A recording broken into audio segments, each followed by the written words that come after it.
Is a dude is in a circle. He has his left foot inside in the circle, and another dude pulling him back on a resistance band, and he's going around dribbling outside the cone, outside the tire, and another dude punching him.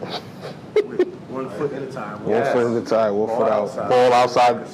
Yeah, he's making a circle and another dude punching him. All right, so you're right. Great question. We don't know.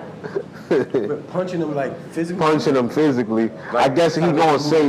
So he trying to say. I guess that's some type of resistance, like dribbling against the contact and the resistance bands while having 1 foot in. Like, yo, dudes just be thinking of some. And not even on a pavement. It was on grass. It was on grass. Grass. You sure it wasn't like how I will show you the like a clown it. It was no. This is real though. Like that's what it was something. This was something that literally was clowning basically because this was real. Like this dude was like, yo, player development. Blah, blah, blah, blah. Like, come train with us type come shit. Train with us. Like, and this is what we're doing. Like you know how you put on display. This is what we're doing. That was his go-to. All right, so I see the whole concept change. I'm like, yo, this is too much.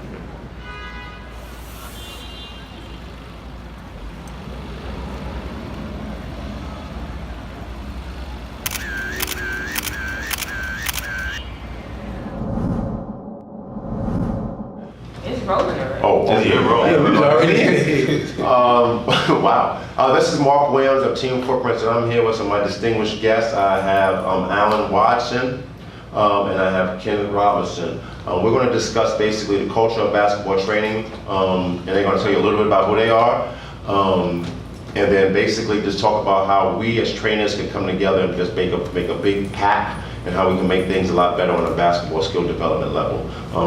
Allen? Tell a little people about who you are. ALLENWATSON, A-game training, based out of New Jersey. I do a lot of game situation, basketball, a lot of skill development, youth all the way up to the pro level. Mm-hmm. But a lot of, again, basics, depending on the type of player it is. Mm-hmm. You know, I do different things, 2 guards.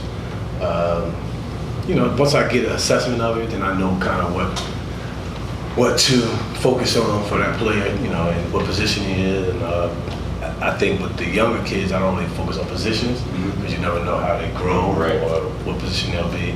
So I do with the young kids a little bit of everything. But I also do a lot of performance enhancement training, which I try to. The unique thing about me is I try to incorporate both, being that I'm really certified in the performance part, learning the body and nutrition and stuff, and I tie that, intertwine it with the basketball skills.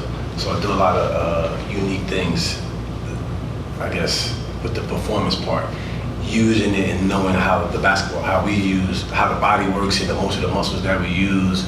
So it's like a dovetail between both different worlds. Yeah, it's so, and I think it's really unique, and I really need to capitalize off of, because when we talk about the social media, I'm not a big social media person, but it's some things that I definitely want to show the world, I think, that really can help a lot of people.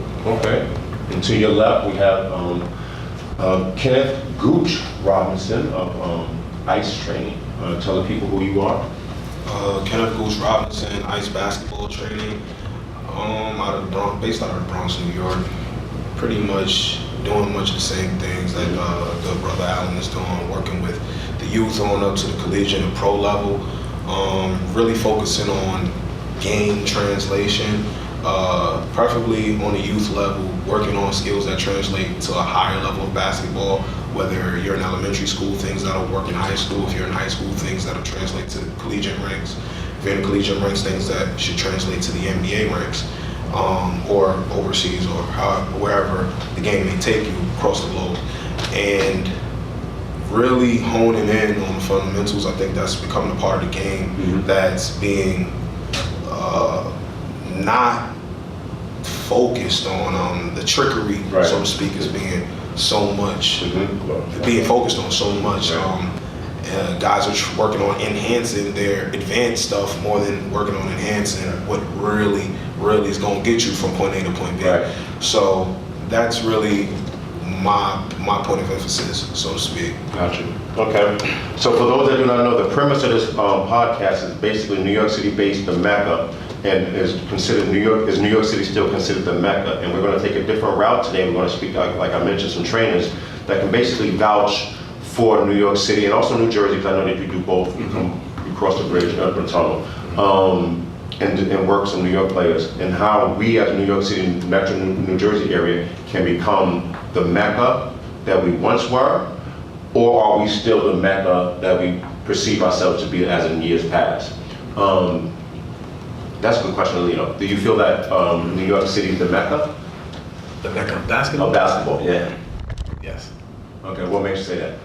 Just the history. I mean, the history alone is second to none, you know. That's all growing up, that's all you knew. You know, just traveling in New York, you see basketball courts everywhere. I think that was probably one of the most amazing things, is like, you know, when we were coming up in Jersey, we always were in the shadow of New York City guard, you know, especially the guards. So it was like, I remember seeing times like, there's no way they couldn't be good because they have courts on every single corner. You know what I mean? It's like they have no choice. So, but the challenge as we started getting older and start high school, now it becomes a challenge. So it's like we want to play in New York. This is the best. Yeah, that's, you know. So for sure, it's the Mecca. That's something. Good. I think that it's a double-edged. I have two answers, man. Yes and no. I think that the history, the lineage tells you yes. We have rich history. Right. We have, I mean, just you could argue Kareem Abdul-Jabbar, who's a New York City native, is the greatest ball player of all time. I mean, you can bring Mike, you can bring Braun into it, but we have a guy who you can argue is the greatest high school, collegiate, and pro basketball player of all time, born and raised in this city. We have some of the best guards to ever come out of the city, that ever bounced that orange round thing. Period. Guys that have led the league in scoring and assists in the same season. So straight out of this city, you know. And then countless stories, some of the saddest stories in the game we've ever heard come from this same city. So yeah, I think we are the Mecca, but then at its current juncture, our city isn't keeping up with what was going on in you guys' generation. It's not. It's just not happening. And there are plenty of reasons why, but I mean we can get into that later. But so that's where I stand. Yes and no. That's a great segue to my next question, because you're coming from a different perspective. You're across the bridge. Last year, New Jersey was that ish, compared to other places in Northeast and also America. No doubt. What made that class, the last 2 years that you guys, what made that class so special? If you could speak about not necessarily the names, but what were you guys doing over there? You guys had, I think more than 2 years. You had Jason Williams, you had Carl Anthony Towns, you had pros. But you know, it's funny, I had this conversation with the guy what's his name, who's the founder of Team Takeover, Keith. So we were having this conversation about Jersey and the DC area too, whatever. But I think the thing that that got us to that point was the coaching staff. You had Hurley, you had Kevin Boyle, you know, all at the same time. So they carried a lot of weight. They demanded. So you had people coming from everywhere trying to get to those coaches. You know, so I think that was a big thing for us in Jersey, with those two guys. I think from what was that? What's his name? I played with Kevin Boyd, Kyle Anderson. Gilchrist, that was like a crazy couple of years of high school in Jersey. So yeah, but I think it started with the coaching staff, and especially those two guys spearheading it, and what they demanded to respect. So it just was a culture of, you know, when you went to those two programs, you were going to get coached. They were going to be nationally ranked. You know what I mean? So that carried the weight. And I would say because of those two coaches that you mentioned, it was obviously others, but they raised the bar so high that the programs, and I'm not knocking this program, but let's say like Hudson Catholic, they wanted to be, they wanted to be St. Anthony's. So that was the bar. Hurley and Boyd was the bar. And Roselle Catholic. National power now. Right. You know. I know Linden was nice too at one point. Yeah, Linden was good, but you still, Hurley had a little bit of time at St. Benedict's with his son. No, Danny Hurley was he had Jamal Benedict. He had a few problems. He had Tristan Thompson, Corey Jones. No, Corey was over in Finland. He had Tristan. He had Samato. Samato Senior, right? JR too, right? JR. Yeah. So I forgot about Hurley. Hurley was Danny Hurley, right? The son was right. He had to stay with them. So that was actually them three at the same time were really producing a lot. Yeah, they had it in the headlock out there. Yeah, they did, and that made us a little upset too, because we had last year. I think that the Jelly Fam phenomenon was Isaiah, but that was not last year. 2 years ago, it was Isaiah. But it was mostly them Jersey cats, right? It was like three, 2 or 3 of them. Oh, before the school closed, Patterson's Catholic had it on and popping. For Quan Edwin and no more. Nah, they had the Morris boys and Kyle Anderson. Yeah, they had it on and popping. Miles Mack before the school shut down. Right. They had it popping. Keep in mind, this is New York City, the Mecca. We're talking about Jersey, but we're just trying to draw a comparison for you guys to let you know that this area is producing a lot. However, I would say, go on the record and say, piggyback on you guys, New York will always be the Mecca because of what New York encompasses. But we still, this past year class is pretty good. The 2019 class is pretty good from the New York standpoint. Although many of those kids do not go to school in New York, they're still representing New York, and they're doing a pretty good job as far as representing what we stand for in New York. Do you think that, do you think that the training is different than it was in yesteryear? I absolutely think the training is different than it was, say, even 10 years ago. Because now, first off, every kid has a trainer. Whether you're good, bad, or in between, every kid has a trainer. So yeah, the training is different. We all worked on generic basketball things that we were taught by older gentlemen in our lives. Do it in the park. Yeah, do it in our park. I mean, I literally learned how to step into a shot the correct way and step in with your inside foot first and the outside following from a bus driver, straight up and down. A dude that used to take his lunch at a certain time taught me how to step into a shot in the park. Yeah, straight up and down. So yo, you stepping into the shot hole. Let me show you something. So that was our trainers. Our trainers was just some dude with a beard giving you a tip, and that was it. And you honed that tip for like 3 weeks. So the training changed tremendously, and for some kids it's a benefit. For some kids it's a negative. It all depends on who you work with, and also your mentality. What you come from in your household matters as well, as far as the type of player you're going to ultimately become.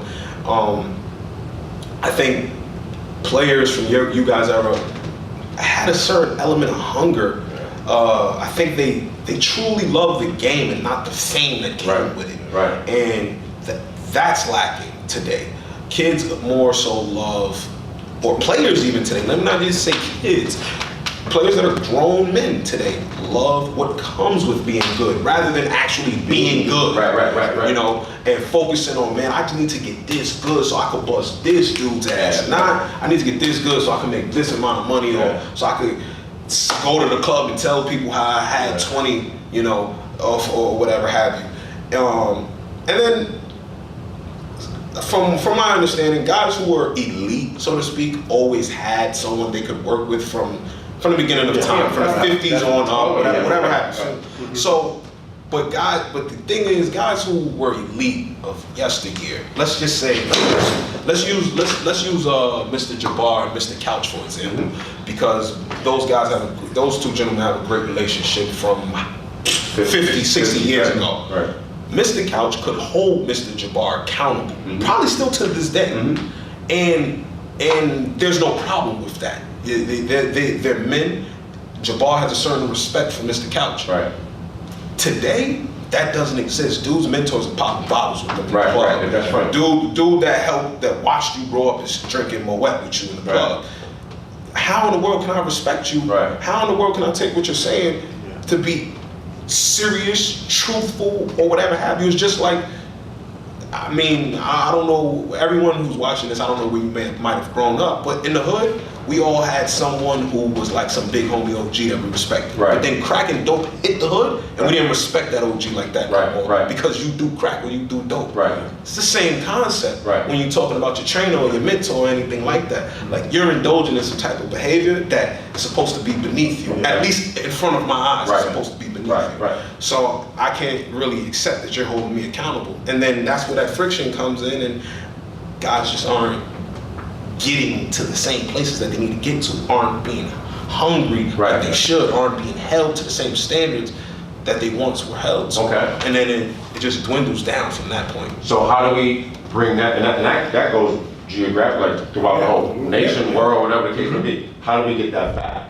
And I yelled at my grandparents not too long ago, and I said that the softness of today is a direct relationship to how you guys treated my father, and then how he treated me. Because now I don't have the, well, my kid doesn't have the same hunger, because our job as parents is to put your kids in a different position than they were before. So now they have too many options.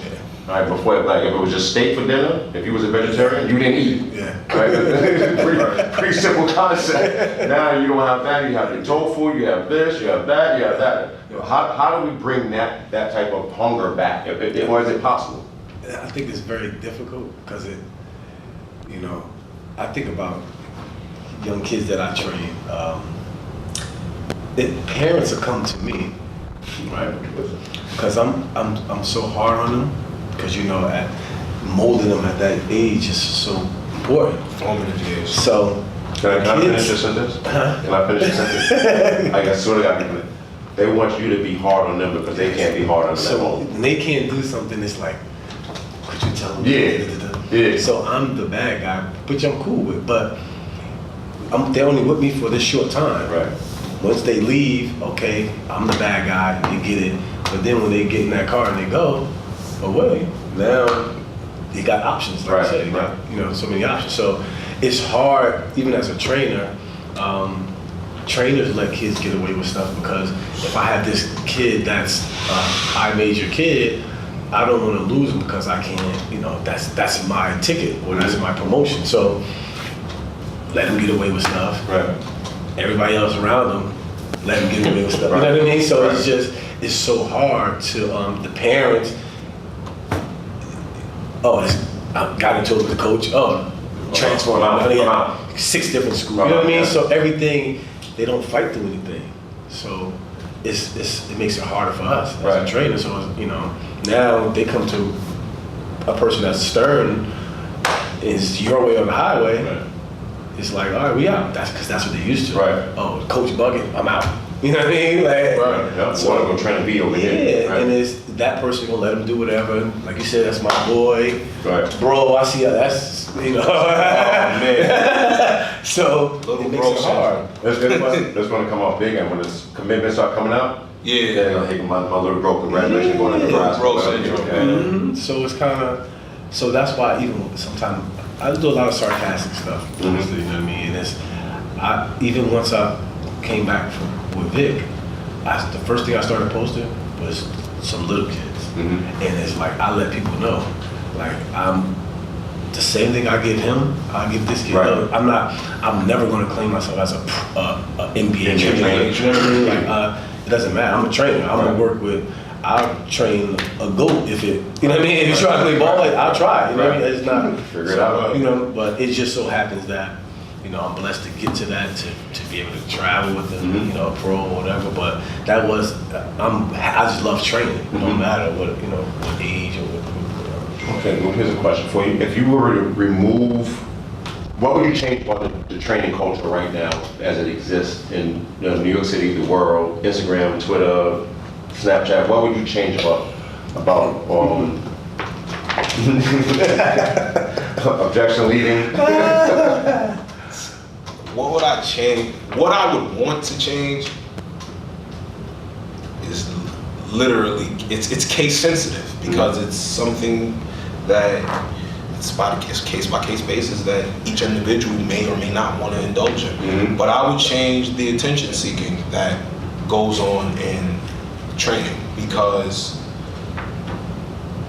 I think nowadays there's more of an emphasis on that than it is on actually making players better and results being found.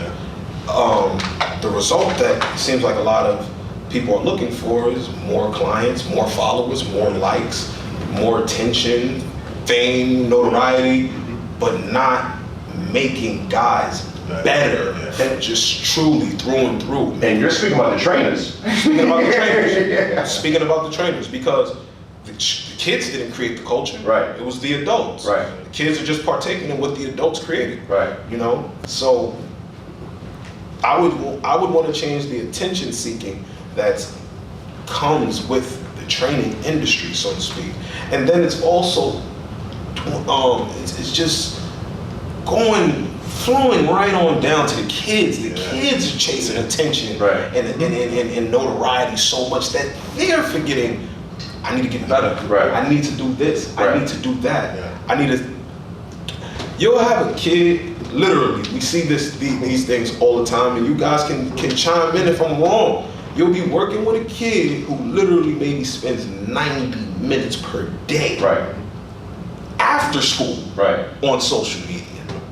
You'll have a kid who you might walk past him in the gym. He's watching his own highlight. You walk past him 15 minutes later, he's still watching his same highlight. Just seeing how many more likes he might have gotten on it. But that comes from him seeing old boy, who's my guy, watching his own video over and over and over and seeing how many likes he got. You know, they just copy what they see. So the attention seeking, man. So that, is it safe to say that social media has, to a certain extent, helped as well as hindered basketball development and training?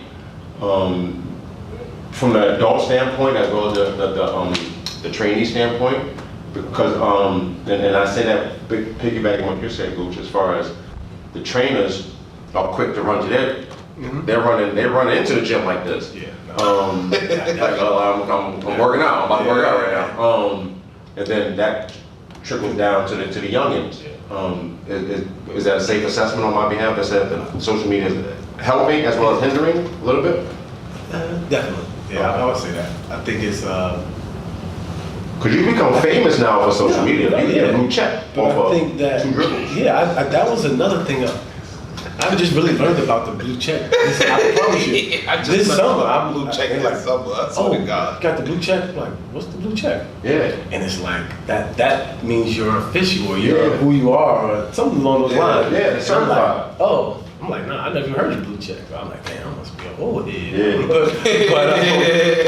But you know, I think that the thing that bothers me is that I think the trainers are trying to be more creative than the player.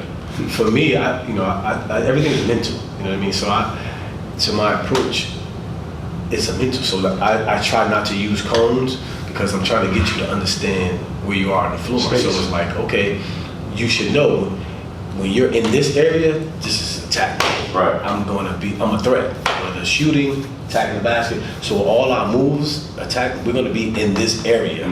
You know, so your mindset, so even if I have you doing something full court and then pushing the ball, I know, and most of them know where their attack zone is. So when you get in this area, it's like, let's get ball. And even, I call myself like the point guardian angel, right? So on the court, it's an area, the foul line, right inside the foul line. So the guards know, like, this is point guard's heaven. We get to this, anything we do, I'm not even worried about the person that's in front of me, I'm worried about the help, the next one. So when we get to this point, this is gonna cause a reaction. Either they're gonna let me just keep scoring, or big man ain't gonna come up, you drop off, guards collapse, you kick. So social media as a whole, whether basketball or not, has given people way more access to information than we've ever had. So I can never say something that's providing more information is just totally all bad. You have certain kids, there's a kid sitting somewhere that goes on your Instagram, every trainer's Instagram across the country. There's some kid that he's literally stealing something from each of you guys' Instagrams, and he's gonna be a hell of a player one day. So I can't say, nah, man, social media is all bad. Nah, there's some kid making himself a hell of a player off of social media. But then there's some kid that's making himself a horrible player off of social media. So there it goes right there. You know, that some will benefit off of it, some won't. Yeah. A kid, so you're gonna get a certain look, how you should attack that certain look. I'm a firm believer of just like traps in general, like traps or any type of press.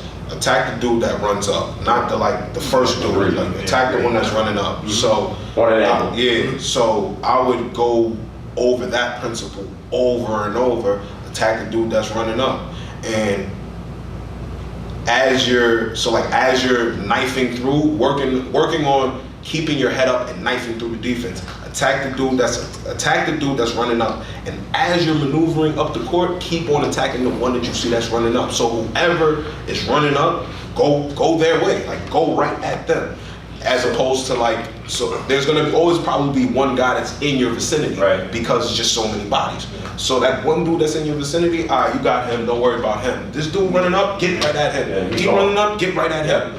And then just keep on pushing it. And I'm smiling because I swear, and this is why you guys are here at the MECCA, the podcast, because I knew you guys would have an answer. From watching the film, I was telling you, I watched a lot of film, but I noticed he had a great year, playoffs, but nowadays there's no secret, so they're going to be running and jumping to get the ball. So the strategically, towards the end of the summer for him going into the team stuff was to work on traps, like split in different ways of splitting traps, people coming at you, and it was fun. It's kind of similar to what we just talked about. It was fun trying to break down and figure out like what was going to work best for him. You know what I mean? Like even at that level, it's the same concept. You know what I mean? It was the same thing. And I would always use Cleveland because that was like the last. You know what I mean? But it was that same concept. Like okay, you have LeBron, Tristan coming. I'm gonna attack this. You know what I mean? Like get low, and make him bite for something. He's gonna bite for something. Like it was. So that was definitely a good. I can't think that slipped my mind. But do you utilize analytics in your training? I would say, all right. So like Mitch spitting out numbers in the training session, nah. But going over film on my own and saying to myself, maybe not even looking at the numbers, but just saying to myself, this is efficient here, this is inefficient here. But every once in a while, especially with college guys, I will go over the analytics as well and be like, oh, this ain't adding up here, buddy. And we gotta attack this. So I think there's a place for analytics and there's a place for the eye test in the game. I don't think either one needs to be leaned on more than the other. I think with a modernized approach and a modernized way of thinking, we can't say all eyes, but also we can't lean on all modern and say it's all numbers. It's a mixture of both. And yeah, I do lean on the numbers somewhat to come up with a regime for what it is that a young man needs to work on. No. You just study film and see like Johnny's getting his shots here in the offense. We're gonna work on Johnny getting his shots here. Yeah, that, or depending on what what they might need to work on. I watch different films for different things. As far as numbers and no. I have no. It's funny. I'm a diehard Hole fan. I always mess with them. They always mess with me about that, but I don't have pads. I don't. It's just I just do everything. Work on this today. And it's like everything. And I'm one of the most forgetful people. I promise you, ever. But when it comes to that and regiments, it's shocked. So you don't need the numbers to know. You know, Yeah. for real, like we need to work on one thing before it's all right. Yeah, I really don't have a, I don't think I've ever had a pad. Even when I first learned, I told you about the New York Sports Club, they try to tell you, get this pad, right? And from then, I was like, I want to be like that. So it's pretty natural to you. This comes naturally. Yeah, but that's why, I don't know if I was telling him, or I was saying I felt like I was destined. When I said from a kid, when I was a kid, being in the 7th, 8th grade, I was like a forward center. Right. To them saying you're gonna be a point guard in high school, like the work ethic, you know what I mean? Just remembering all the different drills. Like, it just came, how it happened was just like, damn. When I used to say I was this close to making an NBA, why I work hard, you know what I mean? To now, when I reflect on it, it's like it would all make sense to where I am now. It all works out, but. So like I mentioned earlier, the premise is, and this is actually going to put it on the light. The premises of the podcast is what makes you a culture curator, somebody that basically massages and shapes stuff going on in New York City and also New Jersey area. The reason why you were chosen because although you're not a big social media guy, people in the know who you are, what you're representing, and who you're working out with. And we're not here to say anything about who you're working out with. That's between you and your client. But what would you say regarding the culture of basketball training in New York City? What needs to improve? What needs to improve? Same point I stated earlier. Let's stop chasing attention. Let's stop chasing fame, notoriety. Right, because no one knows exactly who you are for the most part. Yeah. Because you're way behind the scenes. Yeah, unless you work with me hands-on or your father, mother, mentor said, hey, I want to take you to go work with this dude, then nah, you probably don't know that much about me. You never seen me, you probably just heard my name, that's all. Right. And everyone's different, man. Some people like attention, some people that boosted some people's self-esteem. If that's your self-esteem booster, who am I to say, hey, don't go get your own self-esteem boost? Mental health is running rampant throughout America. I'm not touching I'm not going to touch that topic. But that heavy focus and emphasis on fundamentals in the game, because fundamentals are they don't change, man. From the time you're 5 years old to the time you're 55 years old, that same stuff that you were taught at 5 works all the way through. The only thing, the guys get taller, longer, more athletic, and smarter. That's it. Other than that, if you continue to hone your fundamentals and tweak them and then fine tune them, you can be a hell of a basketball player. So focus on him. Keep going. So emphasizing the fundamentals, not chasing attention. Trainers holding their clients and the youth more accountable. Holding yourselves accountable first, holding ourselves accountable. Because even I have my nonsense with me as well. Every single one of us do. So holding ourselves accountable even more, and then holding the youth accountable. Not letting them get away with a bunch of nonsense, because the only thing we're doing is just letting them head to a dead end. Head to a dead end, and you're not even trying to put a red light, a stop sign in front of them. You're saying, hey man, go ahead to that dead end, because I'm having a good time as you ride along to that dead end. And I always, again, I do use my little sarcasm, but I'll say sometimes I'm probably the most boring trainer ever. You know, I got to be. You know, and another thing that I try to focus on, and I try to get other young trainers to try to incorporate is, you know, if you look at most training sessions, it's more aspects of the game than just offense. You know what I mean? Just I have the ball. Right. So that's how the game looks now. Sometimes it's like the Harlem Wizards, the N1 mixtape where you got it, okay, we sit and watch you, and he got it, okay, now we watch you. You know what I mean? So, you know, I try to focus on a lot of like moving without the ball, back cuts, fundamental stuff. Fundamental, you know what I mean? But just stuff that doesn't look good on camera because who wants to see somebody just doing, you know, back cuts? Yeah, so kids know. You already know when you come. When you come, it's going to be something. Today we're focusing on this. It's not always just combination dribble rules, and you know what I mean. Sometimes passing is a thing that underrated. Underrated. It's like I have this thing called the 3 eyes, and it's identify. You identify what your weaknesses, your imagination.